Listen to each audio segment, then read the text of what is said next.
Cela vient de se produire en ce moment même. Dans les eaux troubles et presque noires au large des côtes d'Égypte, là où le Nil se mêle à la Méditerranée, des archéologues, travaillant dans un froid presque absolu et avec une visibilité minimale, ont vu quelque chose qui ne devrait pas exister. Sous le faisceau d'une lampe sous-marine émergeant d'une couche de limon d'environ 6 mètres qui les avait cachés pendant plus de 200 ans, sont apparus des paniers en osier intacts, des paniers parfaits, remplis de fruits, de raisins de figues, restés intacts depuis le jour même où la ville s'est enfoncée sous la mer. Tout près, dans ce qui fut un jour un complexe funéraire, des centaines de pièces exquises de céramique grecque ont été mises au jour. C'est la découverte la plus récente et déconcertante de l'été 2023. Une découverte dans une ville qui, selon tous les manuels d'histoire, n'a jamais existé. Une ville que jusqu'à il y a à peine 25 ans, beaucoup appelaient mythe, légende, fable, inventée par le père de l'histoire Hérodote. Les Grecs l'ont nommée Héracléon, les Égyptiens Taunis. Aujourd'hui, nous la connaissons sous le nom d'Atlantide du Nil. Sa découverte fortuite à 2 endroits différents a été un choc, mais ce que nous continuons à trouver en ce moment est plus qu'un choc. C'est une réfutation. Une réfutation de toute l'histoire que nous croyons écrite, c'est la preuve que le plus grand port du monde ancien ne s'est pas simplement évaporé. Il a été effacé de la surface de la Terre en une seule nuit, et nous venons de le récupérer pour comprendre pourquoi des paniers de fruits et les temples submergés de Taunis et Héracléon, et ils obligent les historiens à réécrire leurs livres. D'abord, il faut regarder autour et prendre du recul. L'océan n'est pas seulement de l'eau, c'est le plus grand musée de la planète. Au cours des dernières décennies, il a commencé à rendre ses pièces, à nous livrer des villes entières et des civilisations que nous considérions comme des mythes. Plongeons. Contemplons 9 mystères sous-marins déjà sauvés de l'obscurité. Chacun pose un défi et une énigme, et chacun nous prépare à la conclusion pour comprendre ce qui s'est réellement passé dans le delta du Nil. Notre première immersion nous mène à la côte sud de la Grèce, à une profondeur de seulement 3 ou 4 mètres si près du rivage qu'on peut y accéder en nageant avec un tuba et des palmes, c'est Pavlopétrie. C'est la ville complètement submergée, la plus ancienne du monde. Lorsqu'elle a été découverte en 1964, on croyait qu'il ne s'agissait que de simples vestiges d'un port romain. Mais en datation de la céramique, les archéologues sont restés figés. Ce n'était pas l'époque romaine. Cela appartenait au monde mycénien. Nous parlons de l'année 3000 AVGC, c'est-à-dire il y a 5000 ans. Cette ville était déjà ancienne lorsque la Grande Pyramide de Gizeh a été érigée. Elle existait à l'époque chantée par Homère à l'ère des héros de l'Iliade et de l'Odyssée. Et ce ne sont pas des ruines dispersées, c'est le plan complet d'une urbaine. Avec des techniques d'image numérique en 3 dimensions, les scientifiques ont cartographié l'ensemble. 15 bâtiments, des rues entières, des cours des temples et même des tombes, des dizaines de tombes taillées dans la roche. Ce n'était pas un petit établissement, mais une métropole pleinement florissante de l'âge du bronze qui a simplement été submergée. Qu'est-ce qui l'a fait sombrer? Un tremblement de terre. Une série de séismes a fait descendre ce tronçon de côte d'environ 3 mètres. Le changement a été soudain. Les gens ont fui et ont tout laissé. Nous sommes face à une ville intacte de l'âge des mythes et cela prouve que les récits sur des villes englouties par la mer ne sont pas des contes, ce sont des souvenirs. Mais si Pavlopétrie nous semblait ancien, nous nous trompions. Nous nous déplaçons vers la côte d'Israël près de Haïfa. Là, à environ 10 mètres de profondeur, repose Atlit Yam, et c'est incroyable. Ce ne sont pas 5000 ans, mais 9000.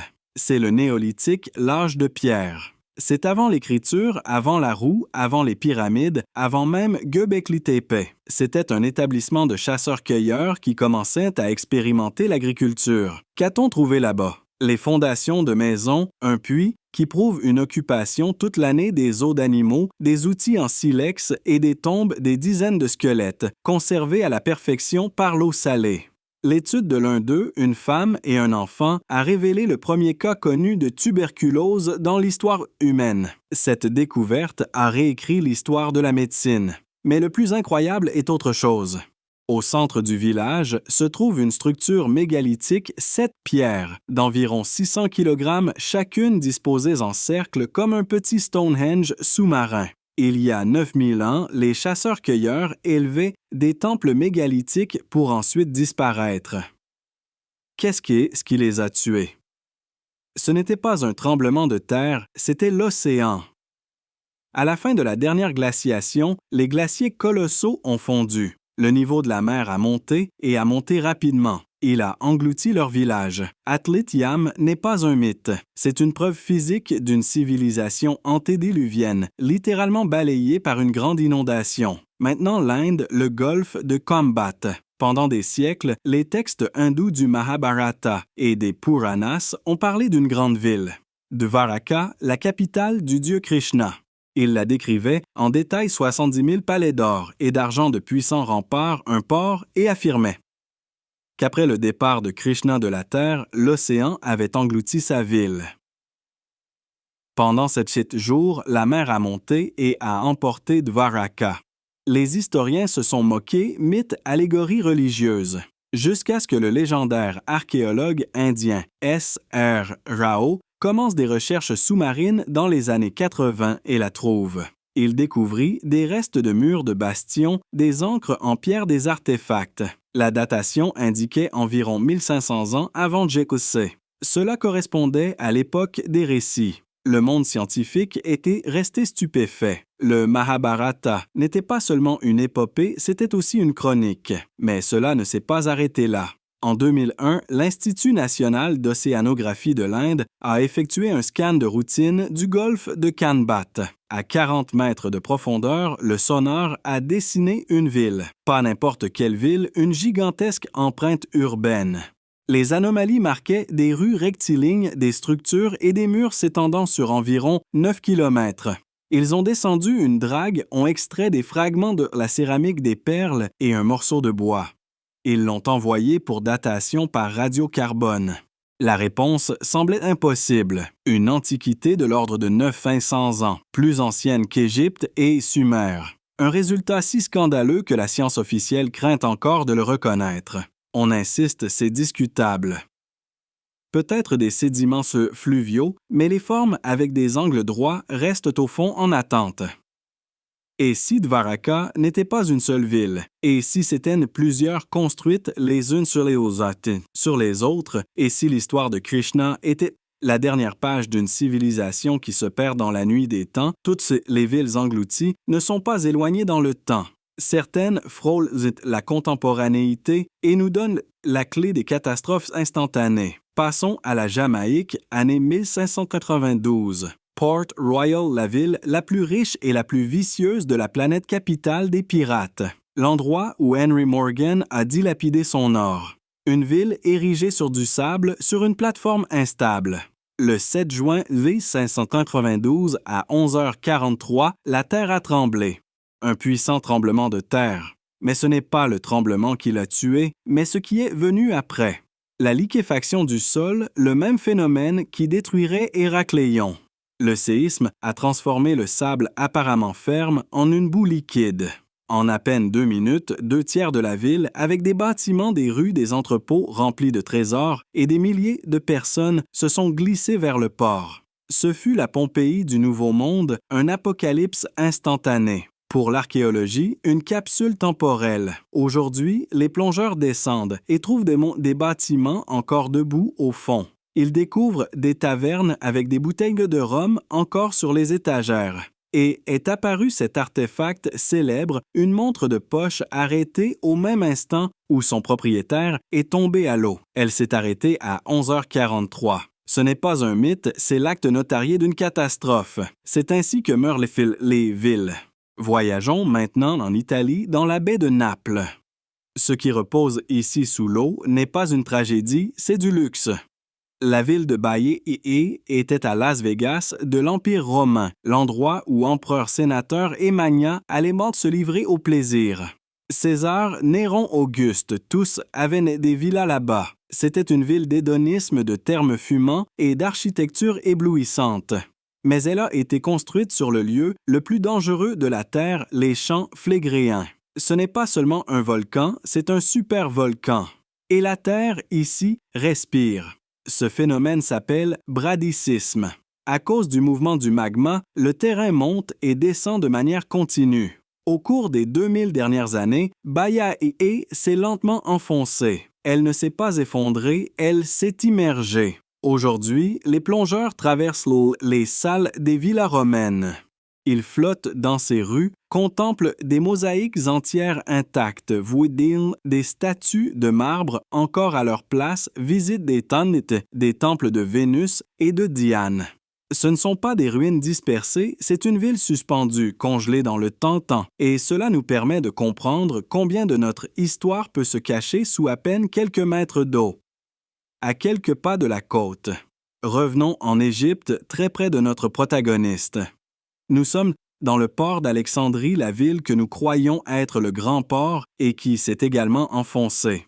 Le même sol instable, les mêmes tremblements de terre. Dans les années 90, le même homme qui trouverait plus tard Héracléon Frank Goddio a commencé à scanner le port d'Alexandrie.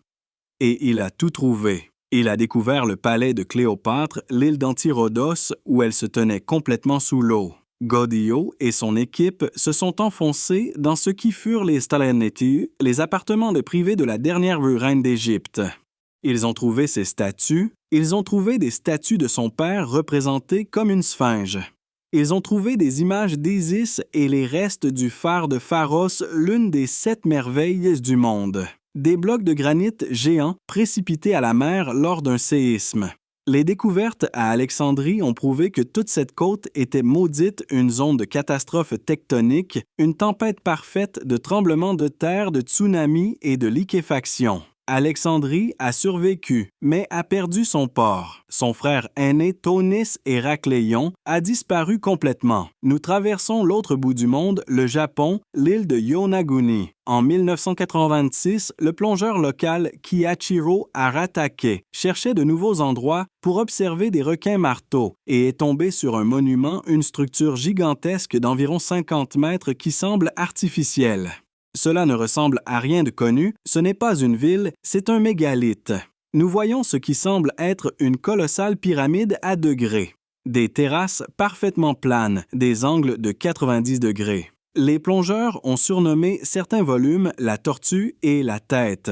Le débat ne cesse depuis des décennies. La géologie académique clame c'est la nature simple grès fracturée au fil des jours. Même Robert Schoch, le géologue qui a défendu la grande antiquité de la Sphinx, pense que c'est pour la plupart naturel. Mais le professeur Masaaki Kimura, géologue marin de l'université de Ryukyu, a effectué des centaines d'immersions. Il insiste, c'est l'œuvre de l'homme, il y a trop d'angles droits, trop de symétrie. La nature ne taillait pas des figures si parfaites.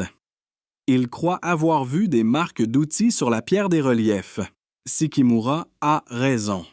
Ce monument a été recouvert par la mer lorsque le niveau océanique a monté à la fin de la dernière glaciation, ce qui signifie qu'il était construit auparavant il y a au moins 10 000 ans. 10 000, cela le placerait au niveau de Göbekli Tepe et de Varaka. Une civilisation antédiluvienne, celle des mythes qui a péri lorsque les glaciers ont fondu et que l'océan a monté d'environ 100 mètres. Nous contemplerions un gratte-ciel immergé d'un monde disparu. Parfois, l'océan ne nous livre pas des villes, mais de la technologie. En 1900, des plongeurs de spongières près de l'île grecque d'Anticythère ont découvert une épave romaine. Ils ont sorti des statues de marbre des amphores et un étrange morceau de bronze brûlé et couvert d'incrustations. Il est resté oublié dans un musée pendant des décennies jusqu'à ce qu'un physicien s'y intéresse dans les années 50. Plus tard, dans les années 70, il a été radiographié. Le monde a retenu son souffle. Ce n'était pas un morceau de bronze, c'était un mécanisme, un artefact complexe, avec des dizaines de rouages.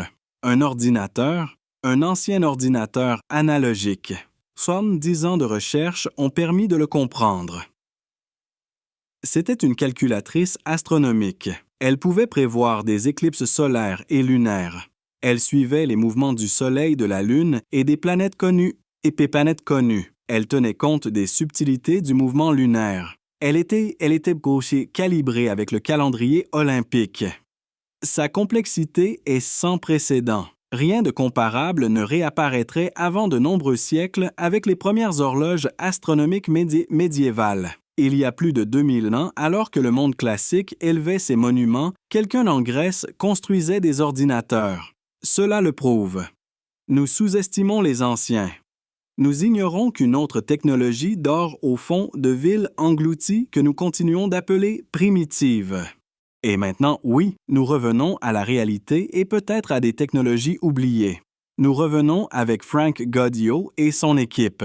Après des années d'exploration à l'aveugle, avec des magnétomètres à 2 axes, le signal parfait est apparu. Pas une anomalie quelconque, mais un plan. Sur l'écran, le magnétomètre a dessiné le contour des murs d'un bâtiment entier à environ 6 km de la côte et à une profondeur d'environ 10 mètres.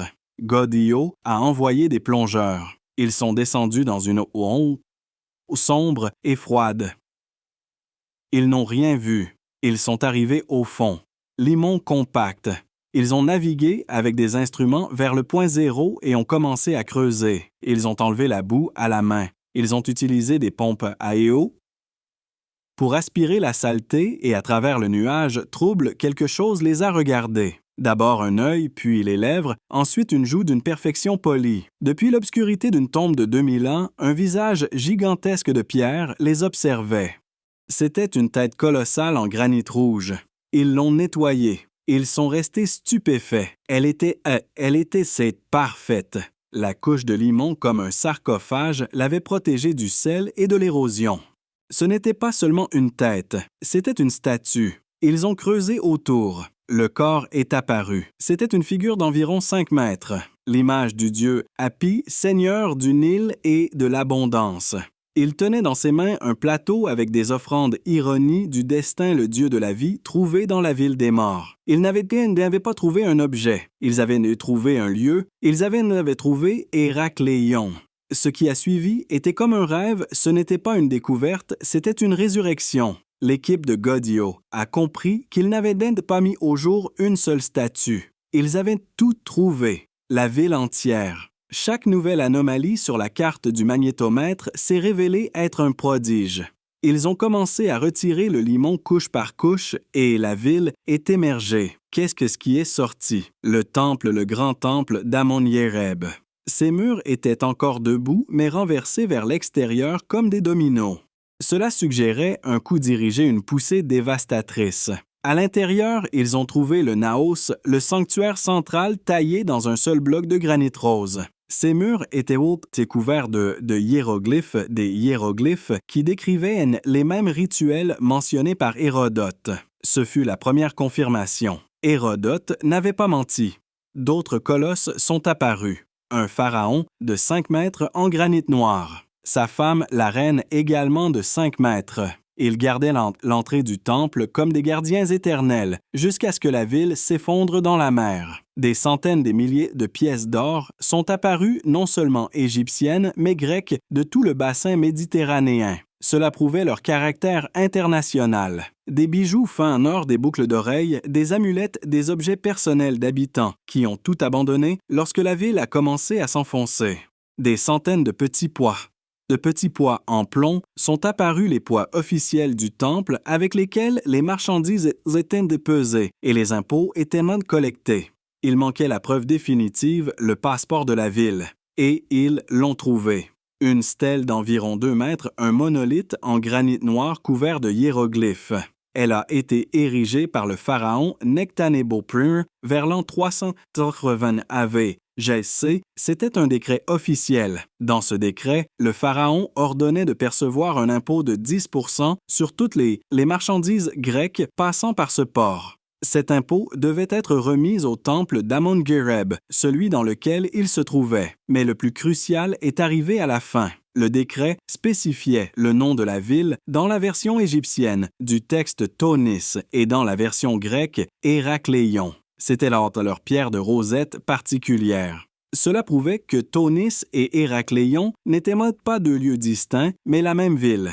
Les Égyptiens l'appelaient Thonis, les Grecs Héracléon. Résolue l'énigme des 2 noms, la découverte la plus étonnante les attendait dans l'ancien lit du Nil qui traversait la ville.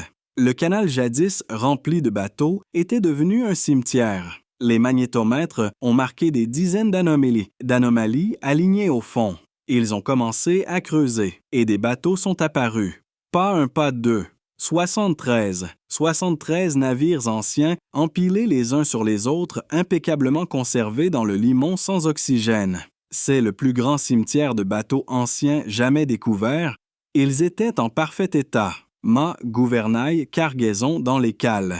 Une capsule temporelle. Mais en étudiant leur architecture, les chercheurs se sont figés. Ils étaient construits différemment des autres bateaux de leur époque. Ils étaient étranges. Alors quelqu'un a rappelé Hérodote, le prétendu fabuliste. Dans son histoire, il a fait une digression et a décrit en détail les bateaux de charge égyptiens qu'il a vus à Tanis.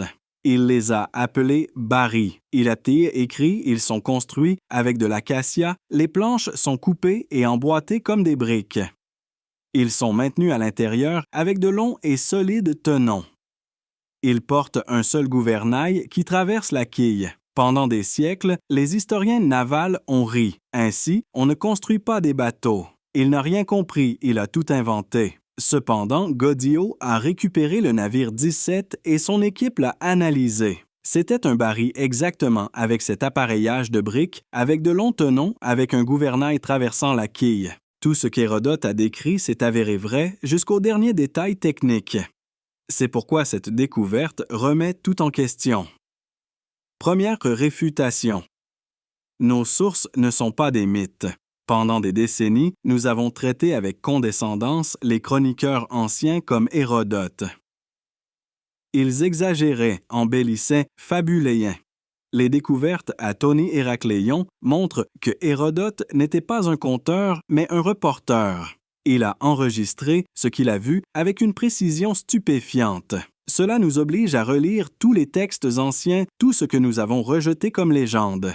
Et si Platon, lorsqu'il a écrit sur l'Atlantide, était également précis, et si d'autres villes perdues n'étaient pas des légendes, mais des points encore non marqués sur la carte de Goddio II Réfutation. La carte du monde ancien est fausse. Nous croyons qu'Égypte était fermée jusqu'à l'arrivée d'Alexandre, que la ville d'Alexandrie avait ouvert l'Égypte au monde. C'est faux. Toni Héracléon prouve qu'Égypte était un centre global de pouvoir et de commerce des siècles avant Alexandre. C'était New York ou Londres de son temps. Toute l'histoire économique et politique de la Méditerranée du 1er siècle avant JCC demande à être réécrite avec cette ville au centre. Alexandrie n'a pas créé cette route, elle l'a héritée d'une autre déjà existante. Troisième réfutation. La fin du monde était réelle. Comment une ville si grande a-t-elle pu s'évaporer? Ce n'était pas un processus lent ni une montée graduelle de l'eau. La ville est morte d'un coup. L'étude géologique du fond marin réalisée par l'équipe de Goddio a révélé la vérité terrible. La ville était construite sur des dépôts alluviaux instables sur le sédiment mou du delta fluvial. Vers la fin du 2e siècle avant Jarzac, selon les chercheurs, plusieurs catastrophes se sont combinées, une crue puissante du Nil, un tremblement de terre et la liquéfaction du sol. Tout comme à Port-Royal, le tremblement a transformé le sol solide en boue liquide et toute la ville, temple, statue, maison, bateau dans le port s'est enfoncée dans cette boue comme une pierre dans l'eau au Soco. En quelques minutes, c'était la Pompéi de l'Antiquité, un apocalypse instantané qui a scellé la ville dans un état de conservation extraordinaire. Ce n'était pas seulement une tragédie, c'était un cadeau pour l'archéologie. Goddio et son équipe continuent tôt de travailler là-bas aujourd'hui. Les découvertes de 2023, ces paniers de fruits, de nouveaux objets grecs et de nouvelles parties du complexe temple prouvent que l'histoire n'est pas terminée. Elle est en train de s'écrire en ce moment même. Et pourtant, il y a une pensée troublante. Après 20 ans de travail continu, ils estiment avoir excavé moins de 5% de la ville. 73 bateaux des statues colossales, des trésors d'or, une stèle qui a changé l'histoire. Cela représente 5%. Que diable attendent les 95% restants? Quels autres temples, quels palais, quelles bibliothèques scellées, qui pourraient contenir des textes que nous n'imaginons même pas? Quels autres navires mythiques nous regardons l'océan et pensons qu'ils ne gardent que des secrets de la nature? Mais c'est un musée. un musée qui conserve des civilisations entières que nous avons cru appartenir aux contes. Tonis et Héracléon nous a appris quelque chose de simple et puissant. Si vous pouvez le lire dans un texte ancien, il y a une possibilité qu'un jour vous puissiez le toucher. La question n'est plus de savoir s'il y a eu d'autres villes perdues, mais où elles se trouvent et quand nous les trouverons.